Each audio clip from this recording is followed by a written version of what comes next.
Bonsoir à tous et bienvenue dans la bande. Ces images sont familières pour la plupart d'entre vous. Vous êtes certainement passés par l'école privée et l'internat. Les enfants qui nous regardent sont certainement déjà là-bas. Ce soir, on reviendra sur l'importance de ces établissements scolaires religieux et on tentera de savoir quelle est leur place au pays. Pour répondre à ces questions, on reviendra bien sûr sur le feuilleton de la semaine que vous avez pu voir dans votre journal. De l'école de Nécliaï en passant par celle de Bopop ou encore l'école de Unjo à Vaud. Ce soir, nos invités pourront livrer leurs témoignages et tenter de nous donner des solutions. Anissa aura aussi son mot à dire ce soir sur ses souvenirs d'école. Et Stéphanie vous réserve de belles rubriques avec des écoles hors du commun. Bonsoir à vous. Bonsoir. Avec nous ce soir, Elsa Hendricks. Vous êtes secrétaire adjointe du conseil d'administration de la FELP, qui est la Fédération de l'enseignement libre protestant. Mais pas seulement, vous êtes aussi chargée d'école à Unjo. C'est une école donc de la FELP à Vaud. On reviendra avec vous tout à l'heure. Ce soir aussi avec nous, Rosita Anko. Vous êtes maman de 3 enfants qui sont tous passés par l'école de Nécliaï. Merci d'être là. Ce soir, on pourra avoir vos témoignages. Et avec nous, Jean-Yves Cartonneau, inspecteur adjoint du vice-recteur, en charge de l'inspection du premier degré privé. Alors, votre fonction est assez longue. Quel est votre rôle exactement ? Alors, mon rôle, donc, depuis le 1er novembre 2018, est à la fois d'inspecter le personnel du privé, d'accompagner les équipes sur un plan de la formation, de la montée en compétences, et puis d'être un appui pour les établissements au niveau de la mise en place de leur projet d'école. Projet d'école comme projet d'établissement. Voilà en gros les 3 missions qui me sont donc dédiées. Merci. Ce soir, vous pourrez nous apporter vos lumières. Et pour commencer, on passe tout de suite à la rubrique « Bon à savoir ».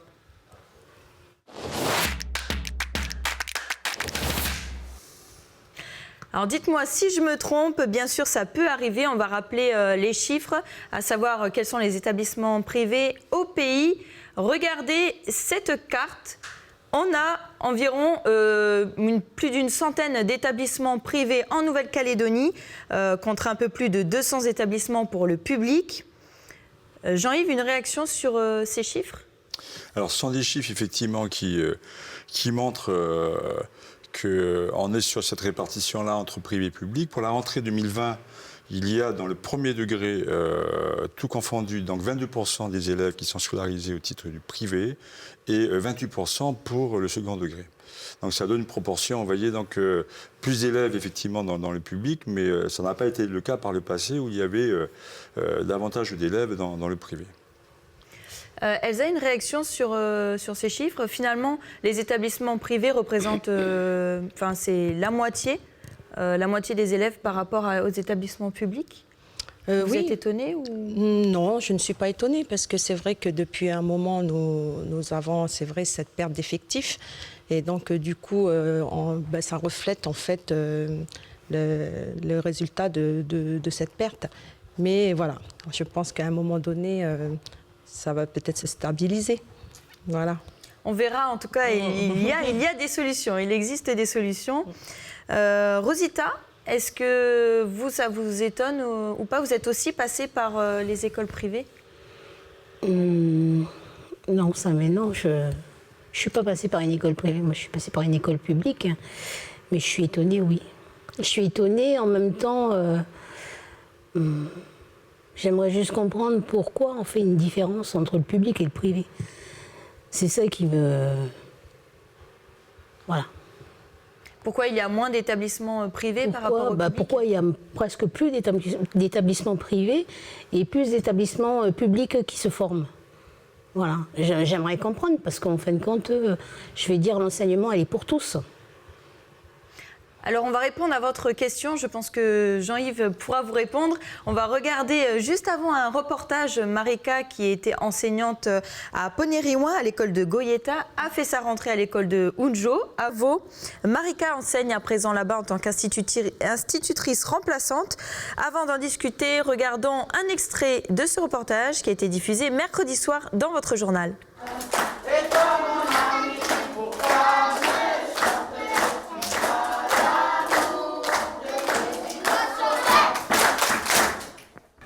pression elle est redescendue.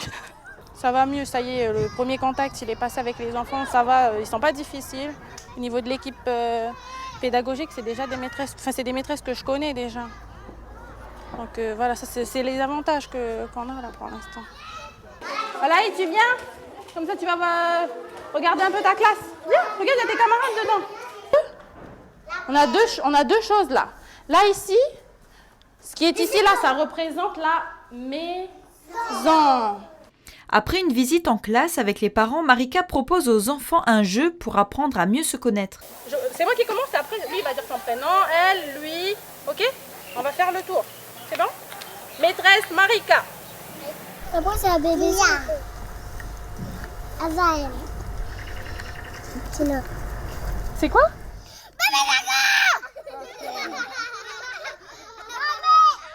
Eux déjà se connaître parce que je sais qu'il y a des nouveaux là.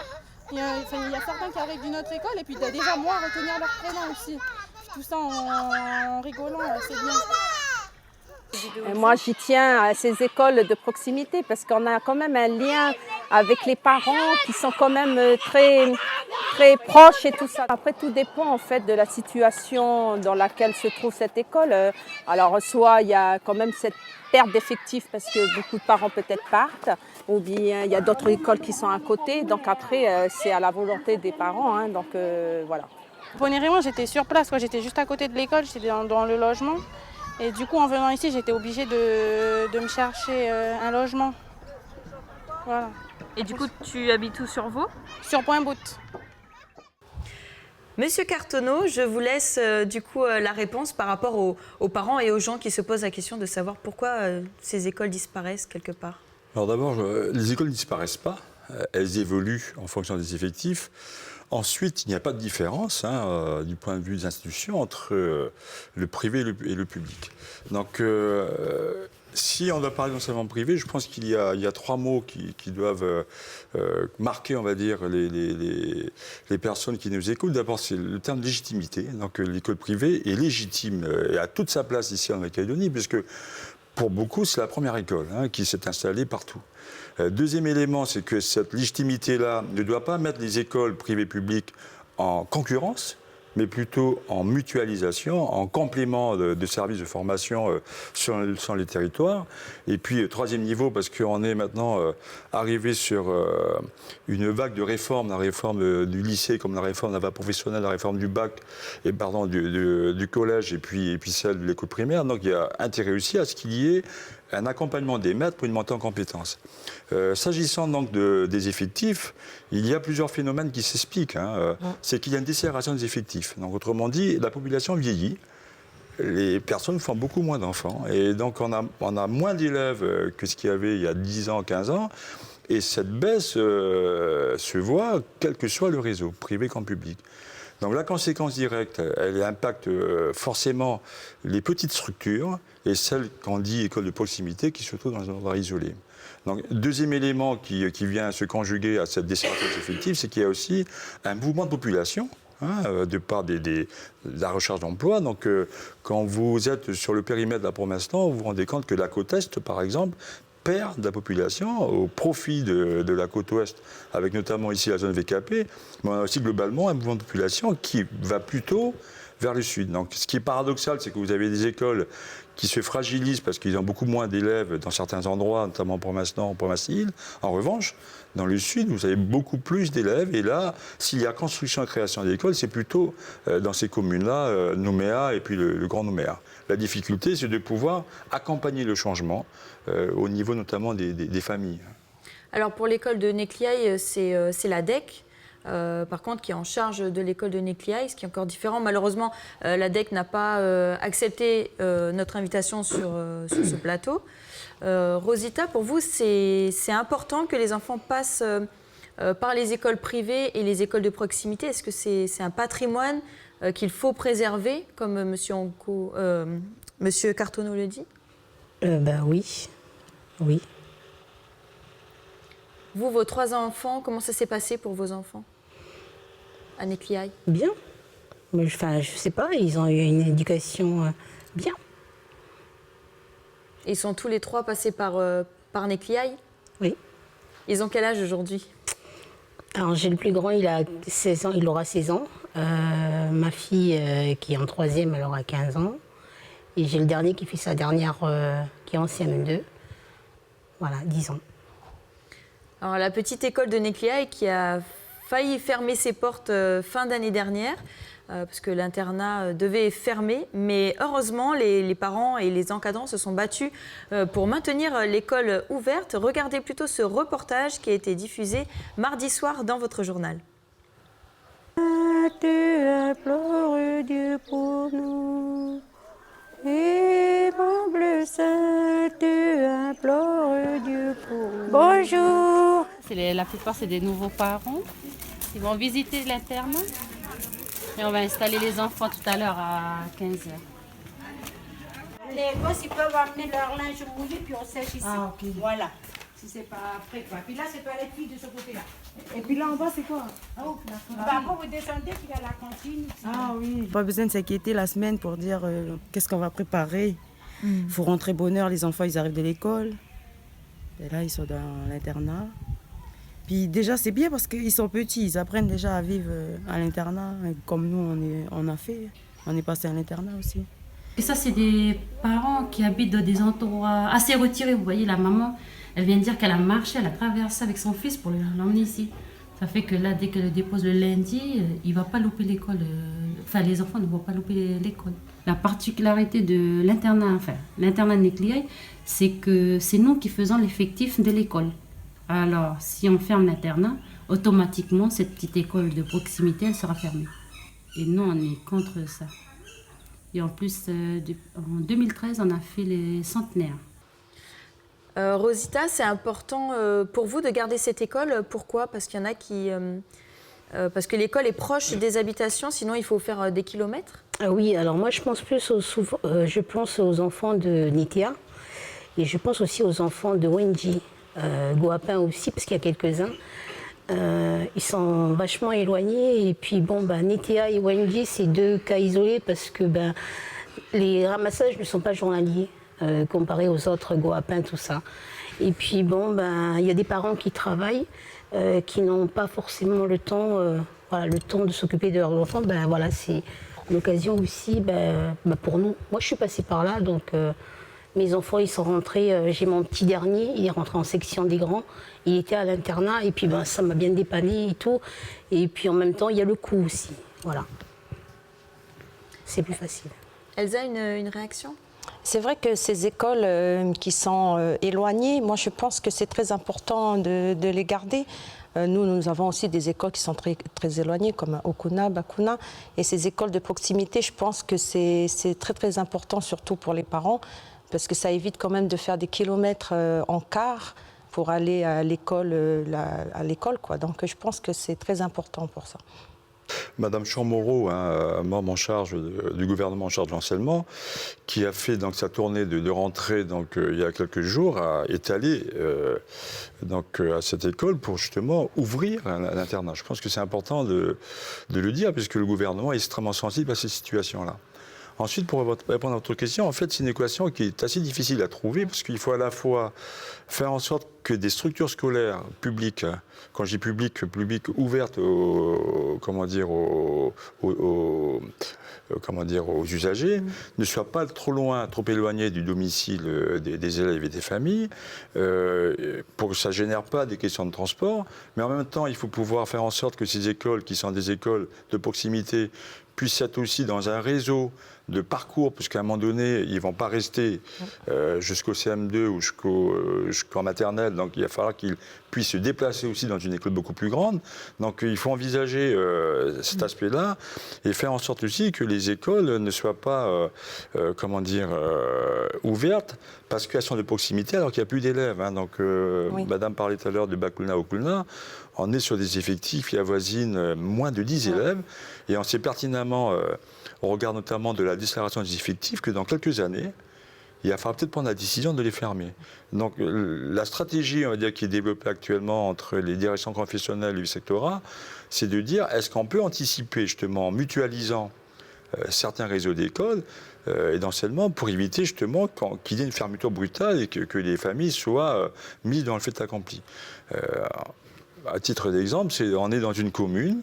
Dans cette commune, il y a par exemple 3 réseaux d'enseignement, 3 directions, parce que le nombre était justifié il y a 15, 20 ans, 25 ans, 30 ans, sauf qu'aujourd'hui, il n'y a plus assez d'élèves. Donc à un moment donné, c'est pas une fermeture, c'est pour ça que je parlais plutôt d'évolution, de transformation. D'ailleurs, entre la ZE et la FELP, qui sont des composantes de l'enseignement protestant, donc il y a déjà ce rapprochement-là, d'ailleurs qui est voulu au niveau gouvernement, parce qu'on est passé de 2 directions à une seule direction. Est-ce qu'un jour on pourra avoir l'école privée et l'école publique Je pense qu'il faut, effectivement, vous avez raison, je pense qu'il faut faire montre de créativité et d'inventivité. On peut imaginer dans une commune donnée qu'un collège puisse accueillir aussi bien des élèves qui revendiquent leur appartenance à telle ou telle religion, et puis les élèves qui sont plutôt dans l'espace public. On peut très bien raisonner comme ça, dans la mesure où, en fait, la nature des contrats d'association avec l'enseignement privé fait que la sphère publique n'intervient pas sur ces compétences-là, qui sont des compétences de la FELP, de la DEC. En revanche, ce qui est commun, c'est bien les programmes, c'est bien la réussite des élèves, c'est bien de faire en sorte qu'ils puissent obtenir des diplômes et puis s'insérer le mieux du monde sur le plan social et professionnel. Et bien sûr, on peut le faire. Madame Hendricks, est-ce que les chances de réussite des enfants sont vraiment les mêmes? Est-ce que les parents n'ont pas peur en se disant dans le public, peut-être que mes enfants vont mieux réussir Non, je pense que maintenant, que ce soit privé ou public, les parents sont quand même conscients que l'égalité des chances, elle est pareille. Je veux dire, après, comme je disais, à un moment donné, le choix des parents se fait en fonction c'est les parents qui choisissent s'ils veulent aller au public ou au privé. Mais je pense que dans le privé, on a quand même on a de la chance. On est suivi quand même par le gouvernement maintenant avec M. Cartonneau et tout ça pour suivre la pédagogie. Donc, mais je pense que il n'y a pas cette différence, même si on a encore des choses à travailler, mais on a quand même cette égalité. On est quand même proche. On a ce relationnel avec les parents quand même qui est très important. Donc 6 ans, cette confiance, il faut donner cette confiance en fait aux parents. Et finalement, l'idée de mutualiser le privé et le public, est-ce que pour vous, ça peut être une bonne solution? Pourquoi pas? Après, parce que comme par exemple dans un village, si il y a des écoles, la carte scolaire permet peut-être, si on se dit là ce sera l'école maternelle de la FELP par exemple, j'imagine, ici ce serait le cycle 2 public, ou bien cycle 3 privé. Pourquoi pas? En fonction des effectifs. Voilà. Effectivement. Bon, pour certains, les internats sont tout aussi importants que les écoles, puisque ça leur permet justement, ça permet aux enfants de ne pas se réveiller trop tôt, ou de pouvoir vivre pleinement et sereinement leur scolarité. Avant de continuer, je vous propose de regarder ce reportage justement qui a été diffusé lundi soir dans votre journal et réalisé par Anissa Toussi. Elle a suivi la famille Goromoto. On regarde.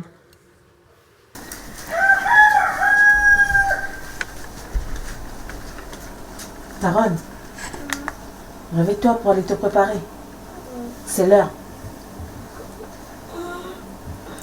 Taron, réveille-toi bien.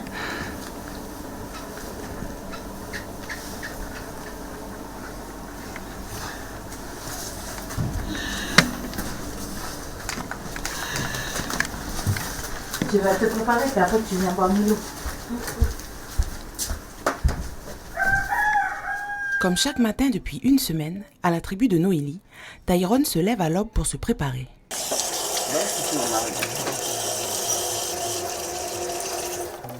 Le garçon de 9 ans est scolarisé à l'école de l'Immaculée, située au cœur du village de Koné.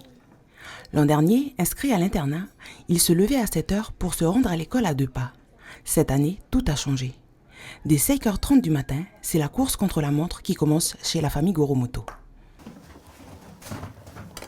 Dépêche-toi parce que l'heure est tourne. Lui, toi aussi, après tu allais te préparer. Napo, viens boire ton Milo parce qu'après je vais préparer mien puis te préparer. C'est comment pour toi ce changement là? Comment tu te sens? J'aime pas. Pourquoi t'aimes pas? Mais parce qu'en même temps, quand on se réveille tôt, ben, après là-bas à l'école, l'après-midi, je suis fatiguée. Alors c'était un choix des parents. Les parents auraient pu en fait scolariser leur enfant directement à l'école à Titou, qui est beaucoup plus proche. Seulement c'est une école publique. Donc c'est un choix. Vous comprenez, Monsieur Cartonneau, parfois que les parents font le choix, tant pis, d'aller plus loin et de galérer pour pouvoir garder cet enseignement religieux, enfin l'enseignement privé. Alors, c'est sûr que ce choix est à respecter, c'est un choix des familles. Donc, et en même temps, ça peut effectivement aller à l'encontre de ce qu'on disait, c'est que des écoles de proximité, dans le bien fondé, de pouvoir se rapprocher des domiciles. Lorsque j'analyse ce reportage, en fait, je crois que la Calédonie, si on exclut la Polynésie française, comporte l'établissement qui ont le plus grand indice de dispersion. Donc en fait, il y a en province comme notamment donc les écoles ou les structures scolaires sont très éloignées finalement ou des centres de ressources, des centres de soins, et ça pose ce problème-là. Dans l'internat, c'est une solution puisque ça permet d'éviter les déplacements, mais en même temps, il y a une forme aussi de rupture affective, parce que l'élève, du coup, ne voit plus sa famille. Et je pense que c'est important que les familles, d'abord, qu'on respecte leur choix quant à une école ou à un réseau d'enseignement, et en même temps, elles sont responsables. Donc, elles doivent aussi pouvoir, je pense, appréhender le fait que c'est peut-être mieux pour cet élève, effectivement, d'être à Koné que d'être dans l'école la plus proche, parce qu'elle est publique. Madame Anco, vous avez un avis à donner sur le reportage et sur le fait que c'est un choix en tant que parent de mettre votre enfant dans l'école privée? Je pense que l'école privée, enfin après c'est mon choix moi, je pense que l'école privée n'est pas, c'est pas comme l'école publique. À l'école privée on est plus, comment dire, c'est plus convivial. On se retrouve, nous les parents, canaques on va dire, on se retrouve dans tout. Je ne peux pas vous dire plus, mais je sais que voilà, je me retrouve moi-même dans ma culture. Comment je suis, comment je vis, voilà, je me retrouve. Mes enfants aussi. Anissa Toussi, journaliste qui a réalisé ce reportage, est aussi du même avis et elle a son mot à dire. C'est tout de suite. On avait un texte qui nous accompagnait la journée jusqu'à la fin de ma scolarité à l'ASE. Et du coup, ce sont ces valeurs-là qui m'ont accompagnée, qui ont fait de moi la femme que je suis devenue aujourd'hui. Et ce qui m'a beaucoup touchée aussi, c'était l'implication des parents. Car nos parents, ils étaient toujours là quand il y avait des... Parce que voilà, à l'ASE, on sait très bien que c'est depuis des années, il manque de budget, les établissements manquent de budget. Du coup, de mon temps, nos parents, ils étaient toujours là à nous accompagner, à faire des kermesses, des bingos. C'est eux-mêmes qui construisaient nos salles de classe. Et mon père, je le voyais revenir de la mine fatigué le soir, toujours avec sa tenue, la terre rouge sur sa tenue, mais il trouvait toujours un temps pour venir aider les autres parents d'élèves. Voilà, ils étaient toujours bien soudés pour nous construire nos bâtiments, construire par exemple des baraques pour les kermesses et tout. Madame Onco, c'est du coup ce que vous ressentez aussi? Oui, je me retrouve, oui, c'est vrai. Comme par exemple les kermesses, elle parle des kermesses, je vais dire, nous on n'a pas d'aide, si les parents se mobilisent, la PE aussi participe, mais c'est nos propres fonds des parents et on vient, on participe même si on trouve le temps pour nos enfants. Voilà. Monsieur Cartonneau, vous comprenez le fait que dans ces écoles-là, ce qui est gardé encore, c'est cette convivialité, mais le fait que les parents sont encore impliqués dans l'école? Alors, je comprends parce que c'est des écoles qui sont peut-être plus familiales, dans le sens où c'est des générations d'élèves qui passent donc, de famille en famille. Donc, du coup, il y a des liens effectivement qui s'installent. Il y a sûrement des habitudes dans le privé qu'on retrouve peut-être pas forcément dans le public. Pour autant, dans le public, il y a aussi des bingos. Il y a aussi dans le public, j'ai envie de dire, toutes les écoles, qu'elles soient privées ou publiques, ce sont des écoles du pays. et qu'il faut aussi imaginer les choses par rapport au pays, par rapport à ce qu'on attend des jeunes de ce pays-là. Et puis si l'on regarde du côté des programmes d'enseignement, notamment depuis le 15 janvier 2016, où le Congrès a voté la libération relative au projet éducatif, vous avez l'enseignement de la culture kanak, qui est enseigné partout. Cette culture n'est pas enseignée juste dans le privé et pas dans le public ou inversement. Il y a aussi une codification par rapport à l'enseignement des langues kanak qui peuvent être enseignées partout. Et puis, les éléments de programme, notamment l'histoire, géographie ou l'éducation morale et civique, sont contextualisés en Nouvelle-Calédonie. Donc, vous voyez, il y a, au-delà, on va dire, des typicités qu'on peut trouver d'un réseau à l'autre, un tronc commun de programmes et d'enseignement qui fait en sorte que l'enseignement est d'abord de qualité et que ça s'adresse à tous les élèves. Et puis un dernier point peut-être sur la formation des enseignants, parce qu'on parlait, il n'y a pas non plus là de clivage, puisque les enseignants du privé qui sortaient de l'ENEP, école normale d'enseignement privé, bénéficient du même contenu de formation que les instituteurs du public, et c'est le vice-rectorat qui délivre le diplôme d'instituteur de l'ensemble de ce personnel-là. Voilà, on garantit, si vous voulez, une part d'égalité sur le service d'éducation, tout en conservant le fait qu'ici ou là, les réseaux notamment privés peuvent avoir leurs particularités. Madame Enderick, c'est une réaction ? Oui, parce que c'est vrai que les écoles privées, on a quand même nos spécificités. C'est-à-dire que, par exemple, dans la FELP, on est une école protestante, donc nous, on enseigne, et les parents qui sont dans ces écoles-là, on a l'éveil biblique. Donc, quelque part, pareil pour la DEC aussi, je suppose qu'il y a la catéchèse. Donc, du coup, je parlais des choix des parents, en fait. Donc, par rapport au reportage, je comprends, en fait, cette famille qui emmène son enfant, même si c'est loin. Mais je pense que le fait que ce soit l'école catholique, c'est c'est leur conviction. Voilà, leur conviction. Et donc, c'est pareil pour l'école de la FELP. Donc, même, j'ai des parents qui viennent de Témala, mais comme ils sont dans l'école protestante, même si c'était l'ASE, ils viennent quand même jusqu'à l'école de Hunjo, même si le car met longtemps pour venir. Mais voilà, ce sont des convictions. Donc, voilà. À chacun son choix. En tout cas, des écoles dans le monde, il y en a plein différentes. C'est la rubrique de Steph, tout de suite.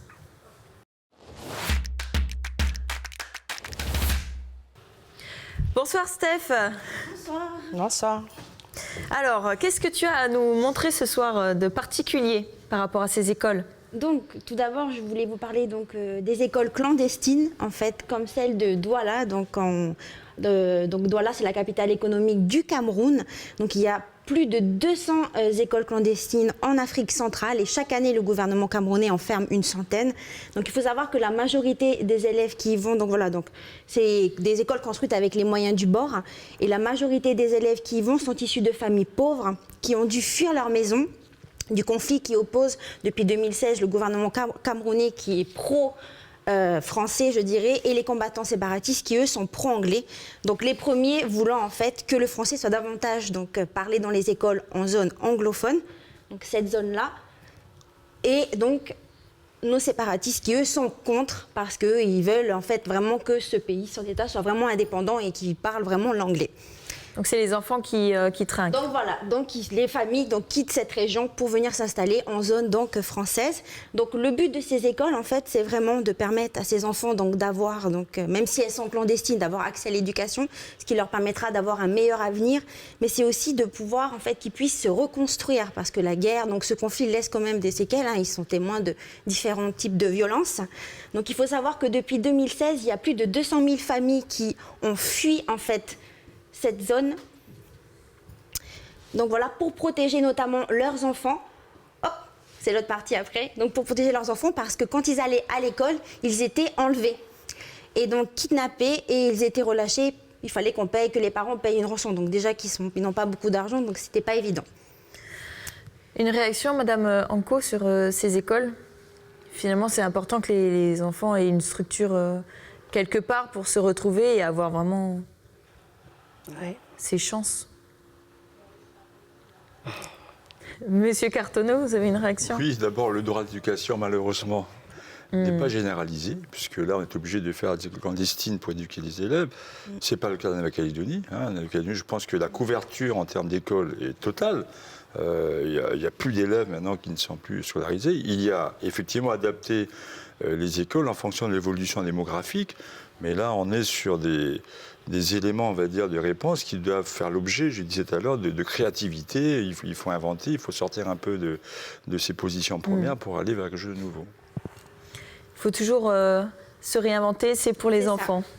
Donc une petite dernière, donc en fait voilà, je vais vous parler d'une école de rue, donc direction Mumbai, donc en Inde. Alors cette école, c'est cette jeune fille qui est âgée de la vingtaine d'années, donc Aemanti Sen, qui en 2018 a décidé de s'occuper donc des enfants, donc des sans-abri. Elle a créé une école de rue, donc elle va dans la rue et elle leur enseigne en fait les bases de l'écriture, de la lecture et du calcul pour pouvoir ensuite les inscrire dans une école publique. En fait, en Inde, il y a le Right to Education Act, donc c'est un acte qui a été promulgué en 2009 et qui rend l'éducation gratuite, obligatoire pour les enfants âgés de 6 à 14 ans. Donc leur intégration est quand même compliquée parce qu'il y a beaucoup de préjugés vis-à-vis de ces enfants. Mais Aemanti donc ne se décourage pas. Elle a commencé seule à enseigner à une quinzaine d'enfants. Elle a créé ensuite son ONG Junoon, ce qui lui a permis donc d'accueillir d'autres professeurs, de structurer un programme, donc je dirais pédagogique complet, pour permettre en fait à ces enfants d'avoir plus de chances de pouvoir intégrer ces écoles publiques. Donc voilà. Elsa, ça c'est de la passion. Oui, c'est vrai que c'est de la passion. Mais je pense qu'on a cette passion en tant qu'enseignante.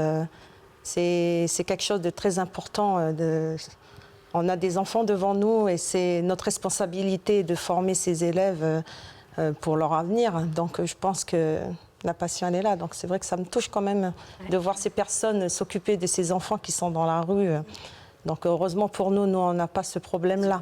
Donc je pense qu'il faut en remercier parce que voilà, c'est quelque chose de très important, l'éducation. Eh bien, merci beaucoup, Steph, pour cette belle rubrique. Merci beaucoup. C'est vrai que voilà, les gens passionnés, et j'imagine, voilà, tout autant que vous êtes, vous faites votre métier avec passion et maman aussi, qui est un métier à plein temps. Oui, j'avoue. Merci beaucoup d'avoir été avec nous ce soir. On arrive déjà à la fin de cette émission. Bien sûr, on n'a pas fini de parler des écoles privées, des écoles publiques, des écoles et de la scolarité en Nouvelle-Calédonie en général. Bonne soirée à vous. Nous, on se dit à la semaine prochaine pour un nouveau feuilleton. Bonne soirée sur Calédonia.